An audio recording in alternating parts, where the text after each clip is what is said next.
I remember going to some attractions where I was like, oh my gosh, like I would never dream of putting something like that up on a decal or making this look this way or having this type of interaction. But then I would pause and say, but look at the way that people are interacting. This is exactly what they want. This is what they expect. And on the contrary, my filter, if I put that here, I'd be a failure.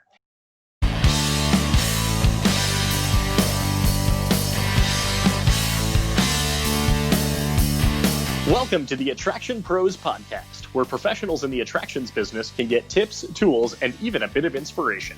Join us as we tackle some of the most important topics facing the attractions industry today and gain insights from some of the top leaders, creators, and influencers from the exciting world of theme parks, zoos, museums, aquariums, and family entertainment centers.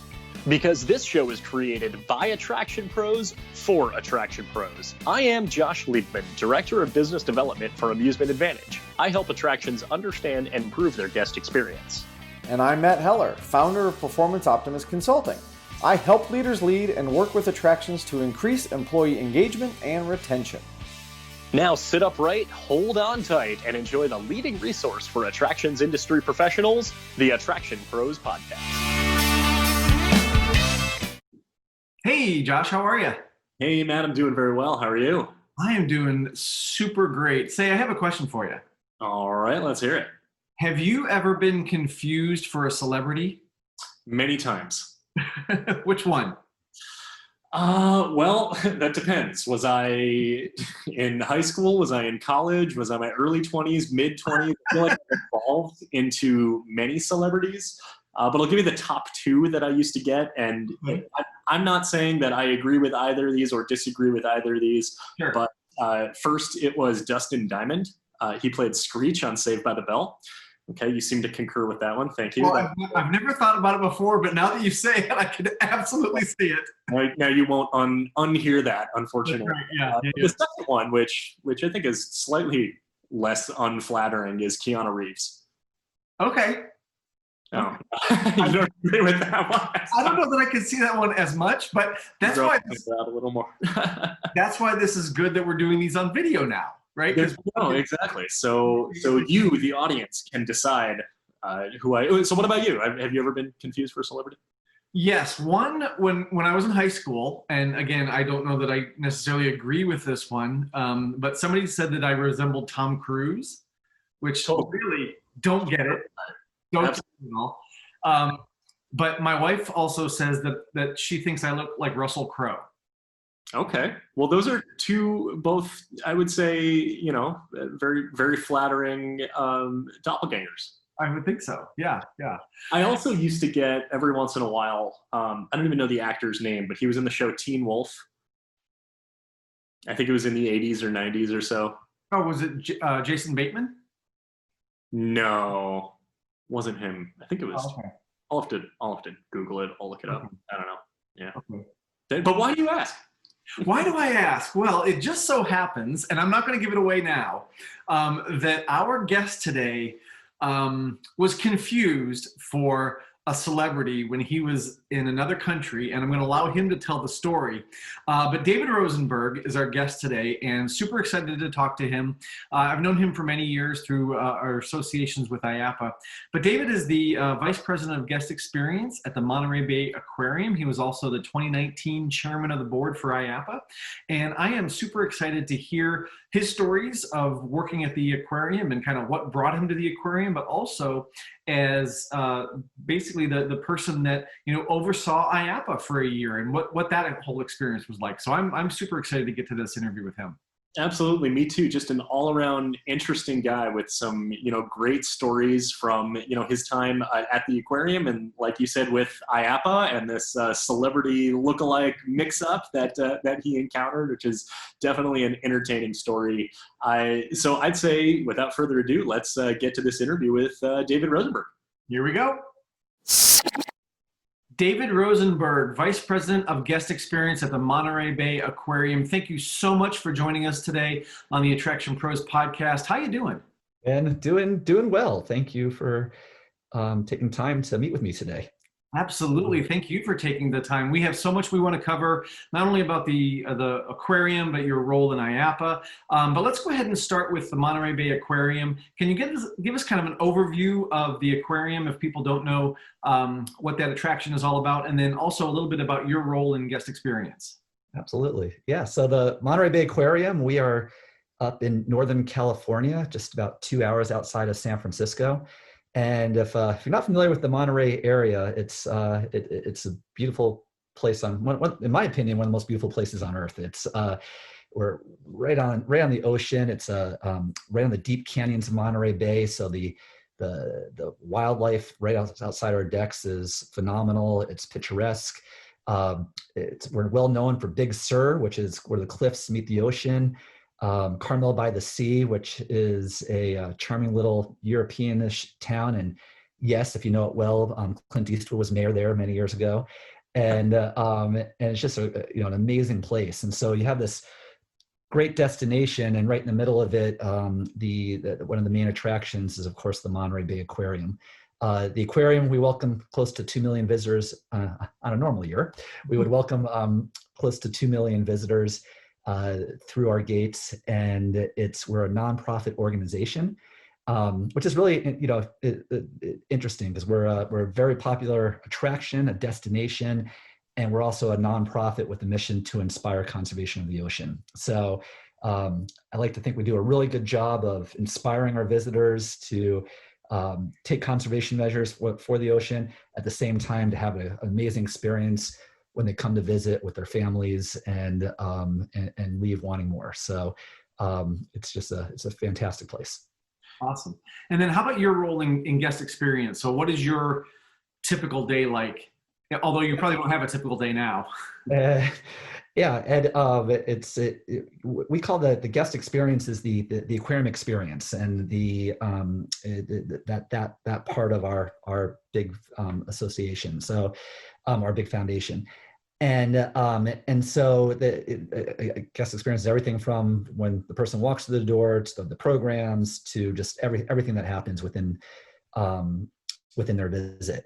And so I'll tell you, I have a fun job, and it's really making sure that, like I said, people come to look for the animals. They often leave remembering the people that they interacted with.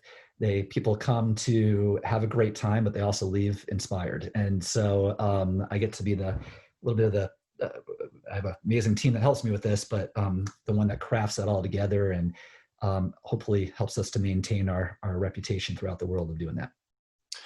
I like what you just said right there. People come to see the animals and they leave with memories from the people that they interacted with. Can you expand on that just a little bit? Yeah, it's I think sometimes when people think aquarium, they're of course you want to see amazing animals, and it is all about the animals. There's lots of amazing creatures throughout our aquarium and throughout a visit.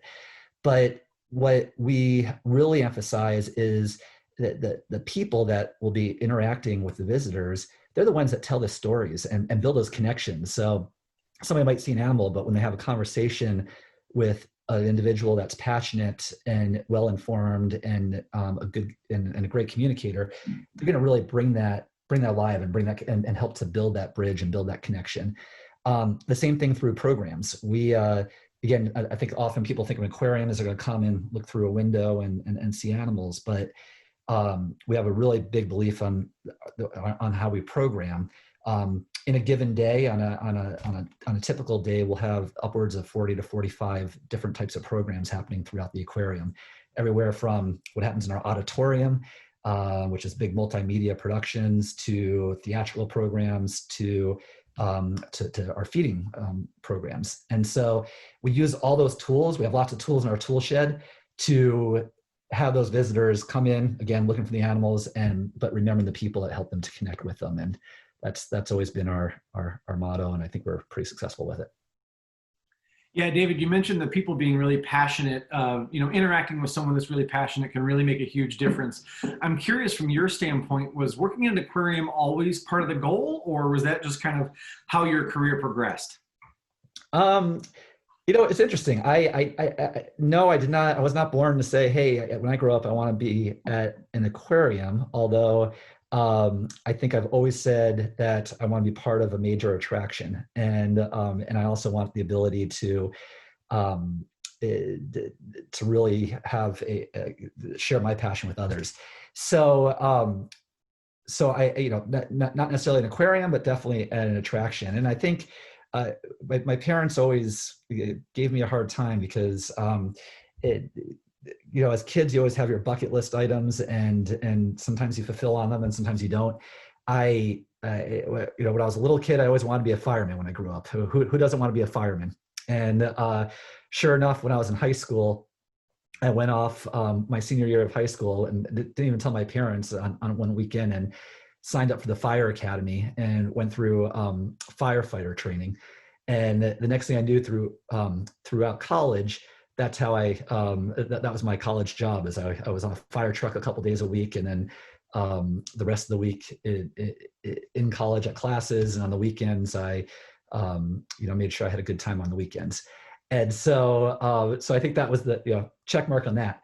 I also grew up going to Disneyland. My big trip every year with my family was going to California, and my dad's big Cadillac, and we'd come down to California and go to Disneyland, SeaWorld, San Diego Zoo, and I think that built my passion for attractions. And so, of course, with that being said, one of my first jobs as I was finishing up college was at Disney World. And likewise, that's when I had the passion for tourism, wanted to be at Disney, got recruited to Hyatt Hotels Corporation, had a fun career in hotels. And then when the Monterey Bay Aquarium was looking for my position, that was a dream come true. And, definitely have been there ever since. When you talk about those trips to Disneyland, and you said SeaWorld and San Diego Zoo, and that sparked the passion there, do you remember kind of what that spark was at that time? Or, what was it that kind of resonated with you of, this is my life calling and this is my passion and where I want to take it? Yeah. Yeah. Well, it's funny how, and I think we all have this, we have those memories as a child that just are like as if they were yesterday, right? And you might help. I think I've told the story before. It's back to that Cadillac. I envision us packing up in July. I had two older brothers. We'd sit in the back seat of this Cadillac and drive 8 hours to San Diego, and stop at Denny's along the way. My brother had a guitar that he had to carry everywhere, and we had to lay the guitar across our laps. But that was that memory, right? I love that. Every July, that was what we did. And we went, and we knew that's what we were going to do on the trip. We would go to SeaWorld for a day, and you build a connection with the animals, and just the smells and the programs and everything that SeaWorld brought to people was back then was just great memories. And we go to Disneyland, and my mother would make us ride It's a Small World over and over again. And, imagine 3 teenage boys having to go over and over again on SeaWorld. Man. And so, but again, that memory, and that's where I was like, I want to be part of this. This is what I want to do when I grow up. I want to be part of attractions. And then San Diego Zoo, we would go for rides, and they had Chester the bear that would wave at the tram when it went by. And that was that memory of the zoo. So those were those great moments as a child that you just, and that for me just stand out. And today, here I am telling a story of Chester the bear. And even the hotels that we would stay in, where we just have this great family time. That was what we looked forward to every day. And that was what throughout the year was just kind of the big thing that we would do. And and I wanted to be part of that when I grew up, and I wanted to, and it's not only selfish that I wanted to do that, because I thought that was where I saw my career, but it also, you create those memories. You want to create them for your children. You want to create them for others. And I consider myself very lucky that I've been able to be really a big part of the attractions industry, and I continue to be a big part of it. Absolutely, absolutely. I love hearing those stories, and it takes me back to my family vacations too, where my parents would rent an RV and we would drive from Ohio to Florida and go to Disney World, and just sitting in the back of that thing, and I was always the one that had to hook up the utilities. When we got to the campsite, and it was the electric and the water and the sewer and all that was my job for whatever reason. So I absolutely remember those things as well. But I also want to tap into kind of how those experiences have shaped what you do now, because now you're on the other side of the fence. Now you're the one creating, you and your team, those experiences for the guests that are coming to see you. So how have you been able to take those experiences that you had when you were younger and use that as inspiration for what you get to do now? Mm-hmm. Yeah, I think there's a couple parts of that. One is you always have when I look at myself, and I think of myself as the standard consumer as well, not only as a child but as an adult. And what is it that I get excited about? Well, when I go to back to when you talk about Disney, what was their reputation? Of course, it's all the stuff we know, right? The friendliness, cleanliness, engagement, and that still resonates for me as an adult. And likewise, in my career path of starting attractions, going to hotels, that's what made us competitive in a hotel. Is yes, you need a nice property, but at the end of the day, it's all about the average rate that you're trying to drive. Well, how do you drive a good average rate? Again, you have a good property. You're also next to 10 other properties that are trying to do the same thing. But if you create that service, even if your hotel is not as nice as the one next door, but if you have that level of service, that level of engagement, where people say, wow, they didn't miss a beat, everything about the staff really made a difference, that gives you that competitive edge. At the end of the day, it pays off in dividends. And that's how we took hotels and made them the best hotels and the most profitable hotels. And so I think looking through that lens of what is it that I want as a consumer, what is it that other consumers want, what is it that makes us different through the human connection, and then how do we leverage that human connection to hopefully drive, at the end of the day, revenue, which in a nonprofit makes us do our mission better, and a for-profit makes us more healthy. So I think that's how those filters have always worked for me and have helped to build. Touching on that last point there, the revenue growth in the nonprofit and that balance, and one of the things we've talked about on the podcast before is kind of where mission meets margin. Can you talk a little bit about that, of stressing the importance of revenue growth and the same time of the aquarium's mission and the nonprofit aspect, and really, I would say, communicating the optimal kind of equilibrium point of that to maximize both? Yeah, it's. I think sometimes it's tougher in a nonprofit because we're very obviously mission focused. At the end of the day, it's all about the mission, and we're passionate about that. But it takes money to get there, and money is what keeps our organizations healthy. It's what allows us to do more, and so there has to be a very healthy balance. It is a business, and institutions that are nonprofits can't lose sight of that. And sometimes I think we do. And so that's always been the drumbeat that I'm beating, is that we need to be entrepreneurs, but we need to be entrepreneurs of our mission. And the way to be entrepreneurs is to figure out how to do the best we can towards that mission, but also make sure that we're financially viable so that we can do more in the future and have growth with it. And the two are not mutually exclusive. And sometimes I think if you lose sight of that, of them being mutually exclusive, then failure can come with that. So it's making sure that the two are married together. It's making sure that the value of the dollar is recognized, but it's recognized in how that can support the mission in the future as well. Yeah, and David, you've worked for-profit organizations, and you've also obviously worked with a lot of them in terms of your role with IAPA that we definitely want to get to. So I'm curious, you talk about being so mission driven, and just about every company out there has a mission or a mission statement, but they don't live up to it as much as a nonprofit that is mission driven, when it's the mission of conservation or animal care and that kind of thing. So what sort of lessons do you think maybe the for-profit world could learn or take from how the nonprofit world is so mission driven and uses that as a springboard for inspiration and productivity and efficiency and really creating profits?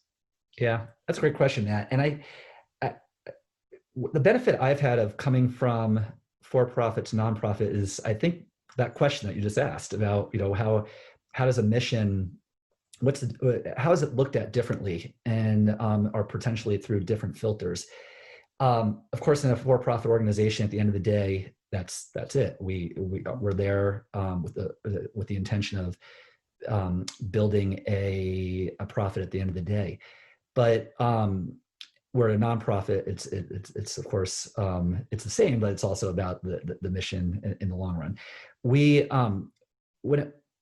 I was in hotels, part of what I also got involved with is turning around hotels, taking hotels and making sure that they were, if there was challenges, that we're getting out of those challenges, and whether it's to make them more profitable or make them more functional on something that they might have a deficit in.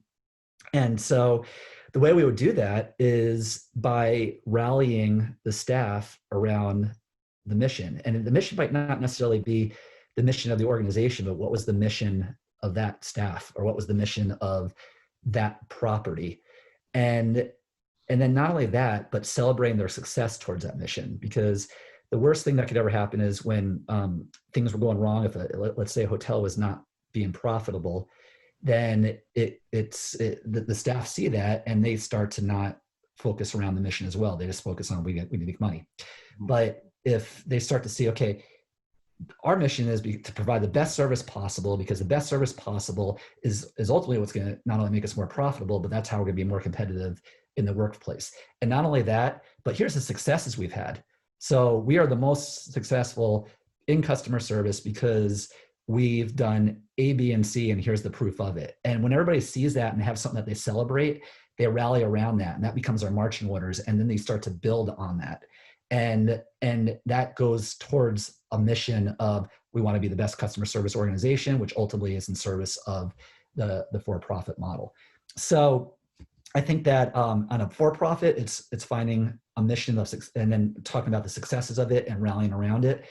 In a nonprofit, we have the ability to find our staff comes in and they're at that organization partly because they believe so much in that mission. They're there because, in our case, our staff, they're really excited to inspire conservation of the ocean. That's why they went and got a marine biology degree. That's why they want to be in Monterey and work at the Monterey Bay Aquarium. They want to be a part of that.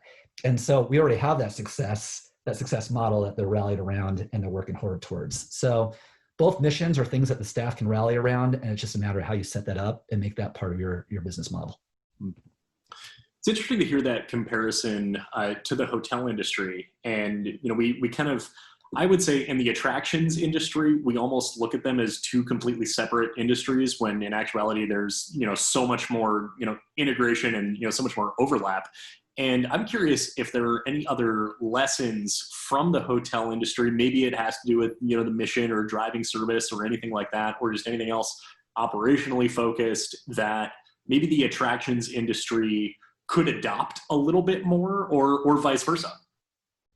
Yeah, I think some of it we just talked about. The some of the biggest parallels I've always seen is the human resources and how to leverage those human resources to be better than the person next door, or to always be the best. And again, by building passion in staff, that passion is contagious and carries over to the business model that's laid out.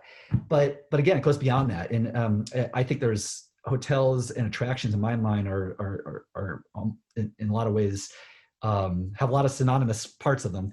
The food service, the restaurants, you're able to engage in the sense of taste in a hotel, and that's a big piece of it, where we do that in our attractions. The cleanliness, the maintenance, the customer service, those are all parts that come together to form that hotel experience, or they come together to form that attractions experience. Instead of heads and beds in an attraction, it's bodies in rides, or bodies in the attraction. So there's definitely 100%. There's lots of parallels between the two, and lessons learned can go back and forth between the two. And most destinations, they count on each other as well. So it's definitely lots of parts of that. Yeah, they definitely need to have a symbiotic relationship, right? They need to feed off of each other. No pun intended with the animals. But David, I'd like to switch gears a little bit and talk specifically about the aquarium, because there were some things that, as I was getting ready for this interview, that I found out about the aquarium that I didn't know. For example, that the aquarium facilitates the most recognized sustainable seafood program in the world. And I would love if you could unpack that a little bit for us. Like, what does that mean, and how does that happen? Sure. Yeah. And I'll start with a little bit of history and then tell you a little bit more about it, because what you're referring to is our Seafood Watch program, Okay. In particular, but we do have other parts of that. What it really started was back in 1997. We had an exhibition, a temporary exhibition called Fishing for Solutions, and it was talking about sustainable fishing and how certain catch are good and certain catch are not as good. And at the time, back in 1997, that was pretty unheard of, that people were talking about, hey, certain fish are better than others, or certain are more sustainable. So that was the launch of it. And it was extremely popular. It was definitely a very popular exhibition. But the one thing we hadn't done right when we launched it was have the ability for people to know how they can make those choices or decisions. So people came to it, they saw it, and they left and they said, okay, this is great, but I want to make sure I'm making the right choices when I order seafood. And how can I be part of this? And so in response to that, we launched the Seafood Watch program, in which we have lots of research and lots of communication that help consumers make choices that are smart choices for them and smart choices for the oceans, and in particular, make sustainable choices. So in 1997, we launched the Seafood Watch program. It has evolved over the years. And has grown quite a bit to be considered one of the most recognized programs out there, specifically in seafood. And so it was great, and it really showed the power of the consumer. That when consumers want to make choice, they can influence others. They can influence by them making the smart choices on seafood. They're going to obviously have influence on the seafood that gets caught, and that's really grown over the years. And we learned a lot about it. And so, like I said, today Seafood Watch program is huge, and it's worldwide. Some other things that we learned from that was just, again, how consumer-based decisions have lots of influence. And I have a good modern story that has nothing to do with the Seafood Watch program, but it's a fun story, and it's around water. And we, so taking the lessons learned from Seafood Watch and applying to water. A couple of years ago, just when plastic was starting to be something that people were looking at, and the impact that plastic can have in the oceans, and we were getting obviously concerned about that too. And yet we were selling plastic water bottles in our cafe. We had lots of options in plastic water bottles. Well, our visitors were wondering why we were doing that, or we're saying, hey, plastic, just make sure you're making good choices on single-use plastics. And so they were starting to question us as we were questioning ourselves. So rather than have a full plan, I just said, you know what, we're gonna get rid of plastic water bottles. We're gonna have glass bottles on things, but let's just get rid of it. So we went in, we pulled all the plastic water bottles out of our cafe, and we have a very, very busy cafe. And so so then we kind of watched to see what would happen. Well, our visitors first were upset because they wanted to buy plastic water bottles. They wanted these plastic water bottles to walk around the aquarium. They also, we started watching their behavior. And what was happening was our re-entries started going way up, because what people were doing, they would go get their hand stamped, leave the aquarium, go across the street to a cafe that's not owned by us. They would go inside, and there was a full-on refrigerator full of plastic water bottles that they can buy. And they go in, they buy these huge plastic water bottles there, and then they come back across the street, go through our reentry, and come back in. So we were losing the revenue. We were upsetting the visitors and who didn't get why we were even doing this in a lot of cases. And people are going out and buying a bigger water bottle across the street and coming back in. So we totally lose all the way around. So that caused us again to kind of look closer at it, and we were able to find good alternatives to single-use plastic water bottles that were also that house water. And we had box water. We had a couple other options that we had come up with. By doing that, that became our most we introduced those, and that became our most popular product. It exceeded what we were selling in plastic water bottles, and the companies that we were using started off small, but because of the volume, they grew very quickly and started to be able to produce throughout the United States. And so hence the movement of going away from single-use plastic to wider use. That shows the power of the consumer and consumer demand. And while that's, that's our story of how we were able to put that into a modern context, that all started with what we learned in 1997 from Fishing for Solutions and how consumers have a big impact. So kind of a fun story. Definitely. And it also comes down to really monitoring consumer behavior, because you take out all the plastic water bottles with this very optimistic initiative of saying we're eliminating single-use plastics, while inadvertently confusing your guests and causing them to go across the street and purchase a product somewhere else. I'm actually kind of curious, going back to the sustainable seafood program and the way that is communicated with guests or with your audience in general. And maybe this is a little bit of an awkward question, but balancing that also with the aquarium's mission of conservation and animal care, are those mutually exclusive items, or is there that balance between those two, and does that question ever arise?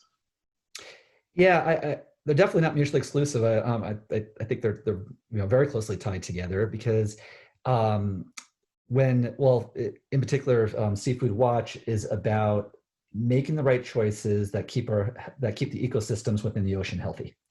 And when you come to the aquarium, you're watching animals that are of what they would be in a healthy state within the ocean. They're the right ecosystems. We're very well known for our kelp forest, which is the best story of a healthy ecosystem. And those cannot exist if consumers don't help us to keep everything balanced. So that's the message that we try to make. But when people come and they look at this mesmerizing kelp forest that looks just like what the ocean would look like, it looks like just outside our doors, and you sit and you look at it and you see the beauty, and again, you have our staff that are helping you to connect to it and telling you the stories of it. You can't help to want to be part of that and help to want to protect it. So, I hope that people would leave with that impression in their head about what that healthy ecosystem is, and then look for tools like Seafood Watch program or others. And there's a lot of other programs out there too to help to preserve that. So that's how the two tie together. Sure. Yeah. It's great to hear, how those programs tie together, and also how, it's not just about going to attraction, as you talked about earlier. You're really being inspired to make different life choices, right? And I think that's something that we can take away from zoos and aquariums and museums, where, it's not just about entertainment, it's about other ways that we can live our lives. So I'm curious too about some of the initiatives and some of the things that you've seen happen over the course of your time in the aquarium industry. And maybe it's things that are behind the scenes that the public doesn't necessarily see, but some of those initiatives and tactics that you use to tell those type of stories so that people will potentially make a different decision. So could you kind of pull back the curtain a little bit on that as well? Yeah, I think one of the biggest evolutions that I've seen is some of what we've talked about, back to that human connection. Mm-hmm. When I think of aquariums 15, 20 years ago, or zoos or other types of attractions, it definitely was not about that guest experience perspective.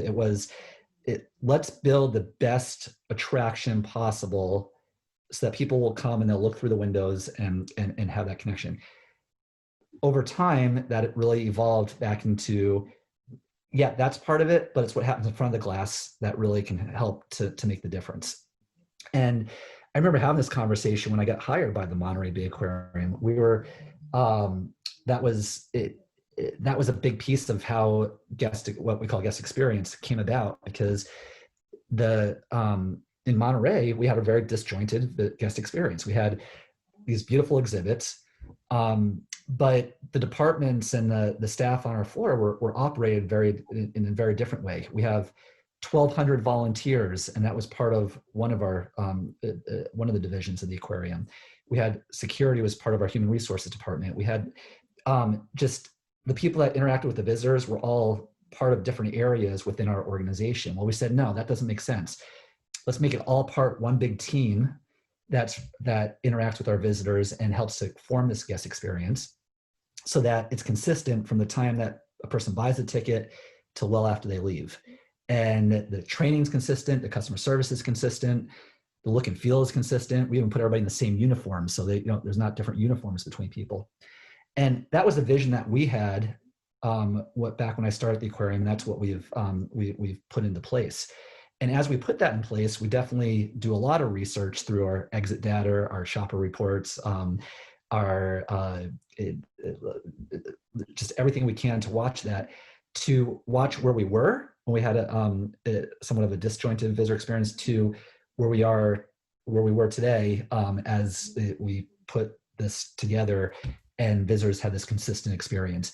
And with that came higher motivation of the visitors, higher inspiration, and higher dwell time and higher return time. So, so going full circle to your question, then what has evolved? I think what's evolved is how you look at that experience in general in these institutions, that it's not just about what you build, it's about how you build something and bring it to life through what happens with the human interactions, the guest experience part of it. And I think there's a lot of creativity that's happened, and that continues to evolve throughout the years. Yeah, just to follow up on that, Josh and I were at the Aquarium of the Americas in New Orleans, and they had some great exhibits. But one of the one that was most memorable to me was when there was an employee out there, and she had a tarantula in a little box, right? And we could touch it, and she could hold it out and everything. And that was one of the most memorable things because of the team member interaction and the access to information, and we could ask questions and those type of things. So that was really incredibly memorable.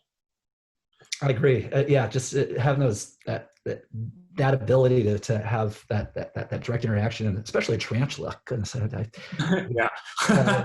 I knew you were going to say that when you said your memorable moment. I was like, that was mine too. Yeah. But no, I agree. That's definitely just that really builds that connection. I think one other part too is when we talk about attractions, people's expectations of attractions have evolved over the years. It's of course we all have our phones, and how do we use that as part of the attraction?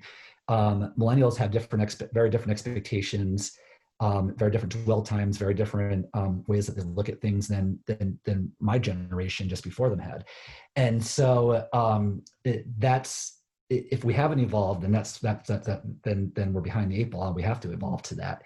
And we've done that.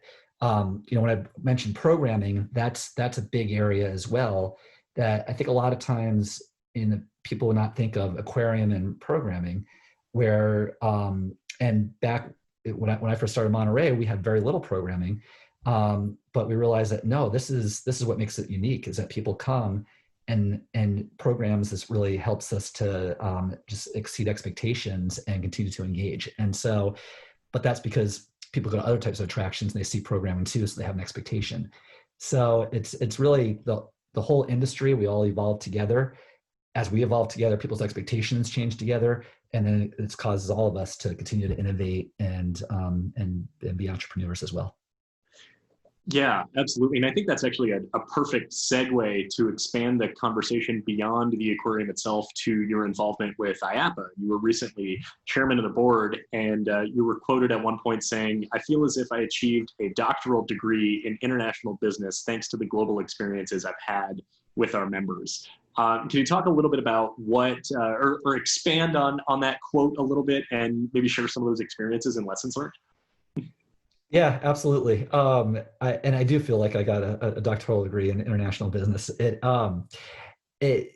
Why is that? Well, what an honor to be chair of IAPA. I've been very involved in IAPA for many years, and that's how we all know each other. Yeah. But becoming chair and as such representing the global attractions industry, I hope I definitely wanted to make sure I stepped up to the plate and just embraced the opportunity, and it was an amazing year, and my involvement with IAPA continues, and it continues to be just amazing. In that chair role, not only are we representing our association, but part of how to represent all of our members is to make sure that you get out there, and I really that was one of my biggest drives, was to get out, meet with the heads of governments, heads of attractions, and really make sure that as an association, we were there in all regions of the world and helping to show the power of attractions and the benefits of attractions in those areas. And, to be able to be influential in that, and to be able to, again, sit with these heads of government and everybody else, you really need to make sure you understand it. You understand the challenges that exist in each region, and as well as the opportunities that exist. And I didn't take that lightly. I really made sure that building those full understandings and getting out there and having those conversations to make sure we did that.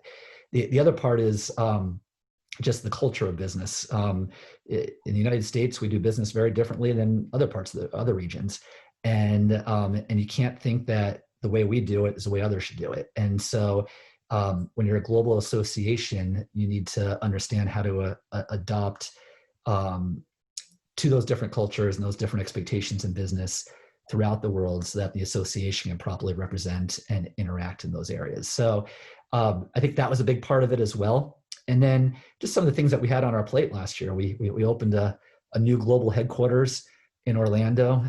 We as well as we finalized our move from Alexandria, Virginia to Orlando.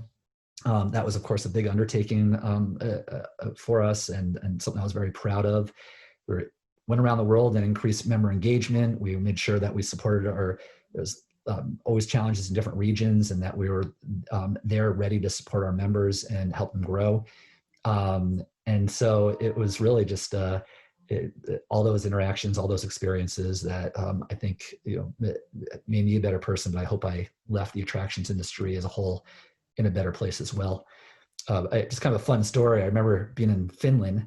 We were visiting a park in Finland, and Hal McAvoy, the CEO, and I were on a telephone, and we're off in a corner on telephones, because we were trying to finalize some logistics of our relocation from Alexandria to Orlando, and in particular, the sale of our building in Alexandria. And I don't think the people on the other side realized that they were talking to us in Finland in the middle of the night as we're trying to figure this all out. So it was truly an experience. That's awesome. That's awesome. That's a great story too, about doing international business, right? And you talked about the honorary degree that you feel that you got. Are there any specific lessons that you would pass along for, the globe is getting smaller, as we are working with people from many, many different parts of the world. And are there some of those lessons that might be helpful for other attraction operators or even manufacturers as they're, starting to work with people from other parts of the globe? Yeah. Part of the excitement of the attractions industry is our passion and the passion that exists for attractions, for creating these amazing experiences for families, and I think that's not in one area, that's all over the world, and but everybody does it differently and has and adapts to their culture or how that makes sense for their regions. And so it's understanding the best practices in those regions, why they are, and not wondering why that happens. I remember going to some attractions where I was like, oh my gosh, like I would never dream of putting something like that up on a decal or making this look this way or having this type of interaction. But then I would pause and say, but look at the way that people are interacting. This is exactly what they want. This is what they expect. And on the contrary, my filter, if I put that here, I'd be a failure. So it's really just, understanding what works and what doesn't work, and looking at the successes and the successful attractions, why they're successful, and then building upon them. It's almost like to some extent you had to forget everything you've known about best practices of operating, within an attraction within the United States, and kind of absorbing more of those cultural differentiators, or is there anything that you notice that, this is being done so well out here, it absolutely needs to be done in attractions in the United States or in the UK or in Australia or wherever? Yeah, I think there's a lot of examples like that. That it's, again, people have adopted to their cultures, but then as cultures all start to melt together over till now and in the future, it's important to understand how and why those are and how those can be brought back. I remember going to a park in Asia, and as we're pulling up, the staff were all lined up and they're all waving with two hands. And those waves were just, as far as the eye can see, everybody's waving with two hands. And, at the time, like, oh, that's kind of interesting. In America, we wave typically with one hand, and but two hands could often, in America, could mean goodbye. And but in that culture, it meant, hello, we're happy you're here. And it's funny now, as we're talking about with COVID and people wearing masks, that the smile is no longer the part that we can count on. That now in the United States, we're talking about, okay, make sure you're using both hands to wave hello. And so, that's a modern thing that even a year ago, I would have, I think, a different impression about how that would be perceived in the United States versus in Asia or someplace else. But it's looking at what works in those different cultures, and then over time, how they adopt to other cultures as well. Yeah. David, you mentioned the COVID-19, and during the recording of this, we are in the middle of that pandemic, although it's hard to say we're in the middle because we don't know when the end is. But right now, unfortunately, the aquarium stays closed. So could you talk a little bit about what is still happening at the aquarium, and how your staff and your team has been dealing with all of this? Yes, and you're right. It's of course a challenge. We are closed, and as soon as it's safe for our volunteer staff and visitors, we will definitely get our doors reopened. But we still have a huge animal collection that we're very proud of, and therefore we have a lot of staff that are there to make sure that those animals are healthy and prosper.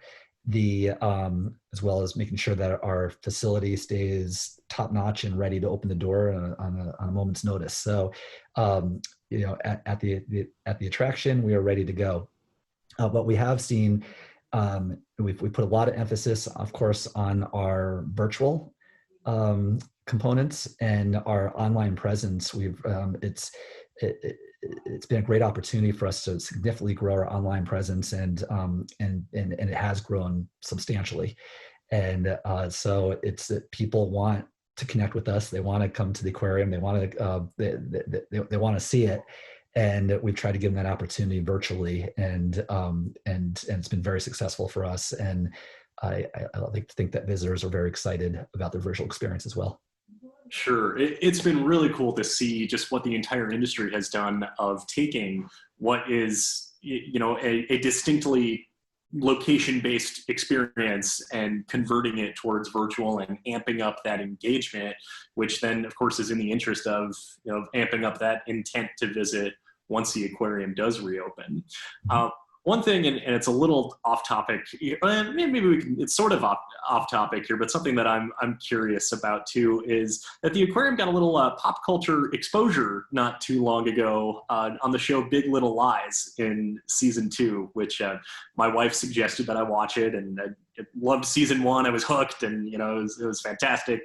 Watched season 2, and one of the main characters is working at the aquarium, and curious how, if that has change some of the demographic of people that come because they want to see what they saw on the show? What was it like kind of turning the aquarium into a Hollywood set from that standpoint? And I heard you even almost had a cameo, and to hear about that part too. I can't remember who told me that, but any thoughts on that in that direction?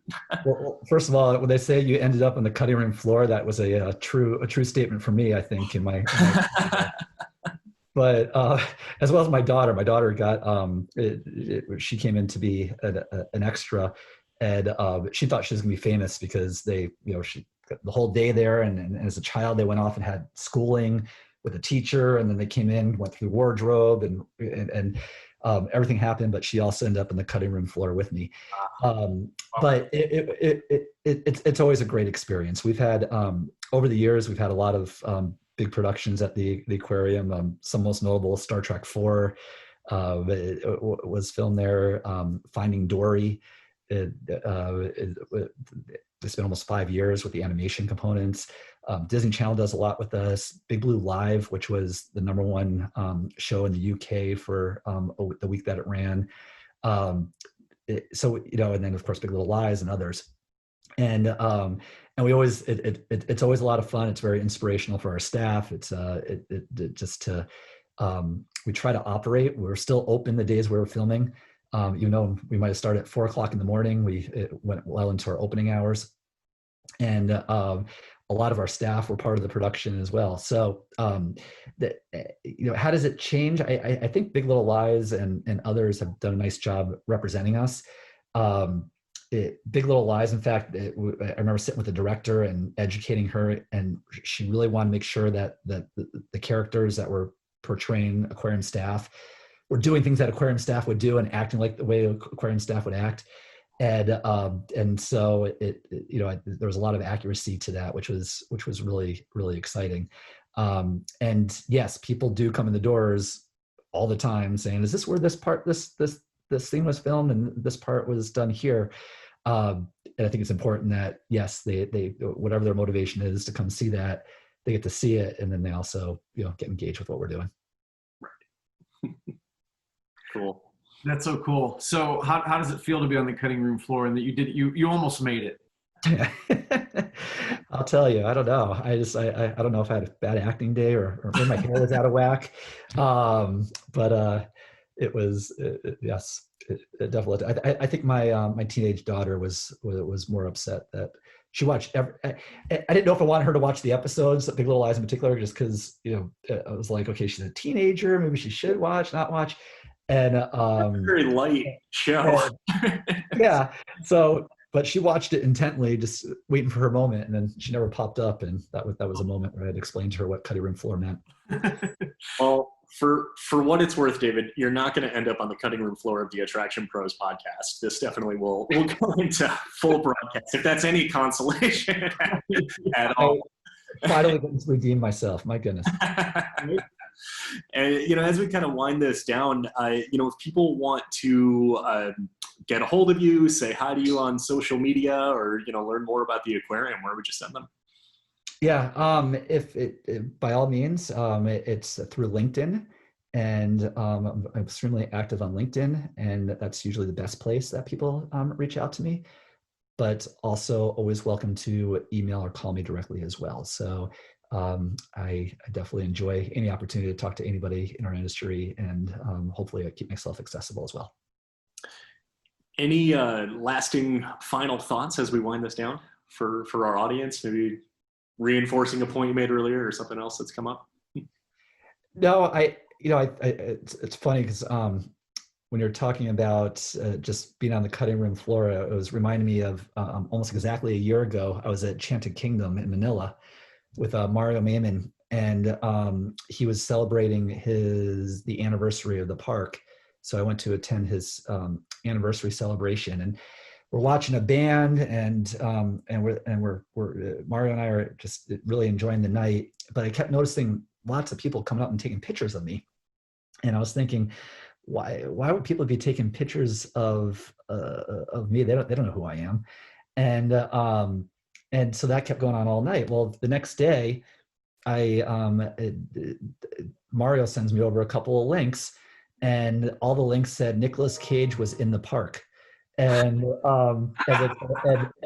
each one of them, Nicolas Cage was here celebrating the anniversary of Enchanted Kingdom, and my picture is the mugshot that popped up. So somehow the word got out that he was there, and everybody thought it was me, and that was my claim to fame while I was visiting Manila was being him. But to your question about things anything else to stand out is, I consider myself, again, very lucky that I've always, the dreams that I had as a child to grow up and be able to fulfill them and be such a big part of IAPA last year and continue to serve has just been such an honor. And I've been lucky, and I can't wait to continue that path. And anything I can ever do to help support it, I am ready and excited to do so. So I really appreciate the two of you taking the time to talk to me this morning. Absolutely. And we feel lucky. We feel honored to have you as part of the Attraction Pros podcast, not only because of the things you got to share with us about the aquarium, but also your involvement with IAPA, which is fantastic. The people that know you know that you're just a selfless giver and server. And so it's great to see that come out here on the podcast as well. So thank you again, David, for your time. We really appreciate it. We really appreciate everybody who's been listening. And remember that we are all Attraction Pros.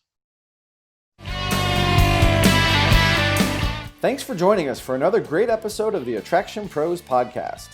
We hope you enjoyed today's episode, and we'd love to hear your feedback. Feel free to drop us a line on Facebook, Twitter, or LinkedIn, and make sure to follow us on all the social channels. And make sure you've subscribed to the show so you can get the latest episodes every single week. Also, if you're new to the show, be sure to check out all the great episodes and guests we've featured in the past. And if you want to learn more about Matt and Josh and check out the best articles for you to operate your attraction most successfully, be sure to visit us at attractionpros.com.